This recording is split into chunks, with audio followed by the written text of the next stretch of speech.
सादे सादे सभी ने भाई।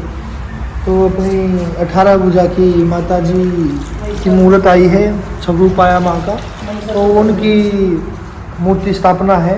तो उनके लिए पंडित जी ये वेदी बनाई है, ये मंडप बोलते हो पंडित जी? हाँ, यज्ञ मंडप बनाया है। और अभी यज्ञ मंडप में जो बोरे हैं पंडित जी, इनसे पूछो भी जी पंडित जी बताइए। हाँ जी, बताओ जी पंडित बताओ। जी। यज्ञ मंडप तैयार किया है जी माता की प्रतिष्ठा के लिए। महिषासुर वर्धिनी माता जी है, 18 भुजाओं का। मेरी बात बताओ, उनका कब ऐसा रूप धारण किया, क्यों किया? महिषासुर के वध के लिए माता ने 18 भुजाओं में शस्त्र आदि लेके रूप धारण किया। और ऐसा स्वरूप भाई आपको भारत में बहुत कम देखने को मिलेगा, बहुत ही कम है। एक है झारखंड में प्रतिष्ठा मूर्ति है, बाकी यहाँ हरियाणा में तो अभी तक ज्ञात नहीं है, बाकी बहुत तो पता नहीं, लेकिन अभी तक हरियाणा में नहीं देखी है। होगी भी तो सफ़ेद पत्थर में मिलेगी। हाँ बिल्कुल, काले पत्थर में है मूर्ति भी।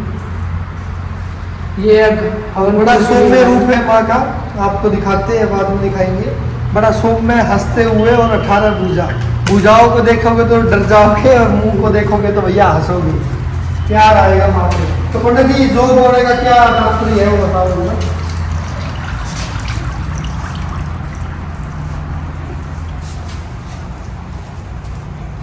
बताओ ना आप, जो का विधान क्या है? माता की जिसकी उत्पत्ति हुई है ना, उसके लिए जो का वो होते हैं, जो बहुत शुभ माना जाता है। बाकी हर अनुष्ठान में जो बोए जाते हैं अलग अलग तरीके से। अब इसमें माता की प्रतिष्ठा में गोबर, मिट्टी और जो वो रेत को मिला के धूप दिए जाते हैं, और अनुष्ठान में तो उसमें सिर्फ रेत ही लगती है। आज वही दूसरा दिन है पंडित जी को तैयारी करते हुए, और आप सभी देखते रहना क्या विधान है प्राण प्रतिष्ठा का। बहुत सारे लोग हैं पूछते रहते हैं कैसे होती है प्राण प्रतिष्ठा।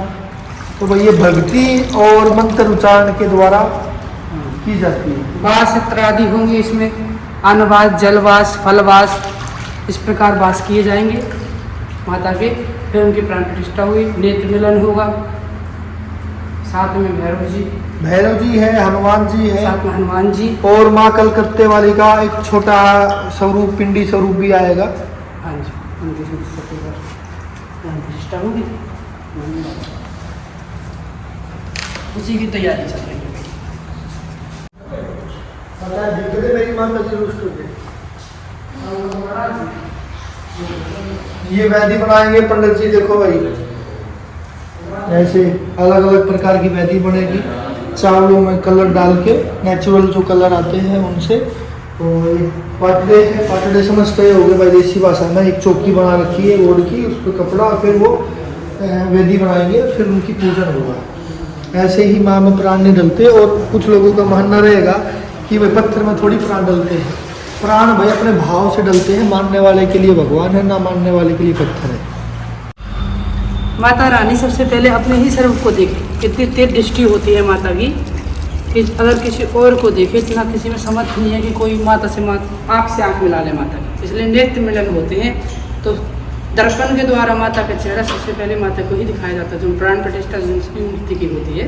भाई जिनकी प्राण प्रतिष्ठा जिस मूर्ति की होती है, माँ का जो स्वरूप है वो बड़ा मतलब शक्तिवान है। उनके नेत्रों में कोई आँख नहीं डाल सकता। जब उनमें आवास किया जाता है प्राण का, तो जो पहली बार माँ की दृष्टि जो पड़ती है वो स्वयं की आंखों पे पड़ती है, ठीक है, क्योंकि उनके अलावा उनकी शक्ति को कोई भी देख नहीं सकता, ना इतना किसी के अंदर सामर्थ्य है। तो 100 बात की एक बात यह है कि भाई वो शक्तिवान है, उनकी आंखों में इतना तेज है कि उनके अलावा कोई भी उस तेज को सहन नहीं कर सकता।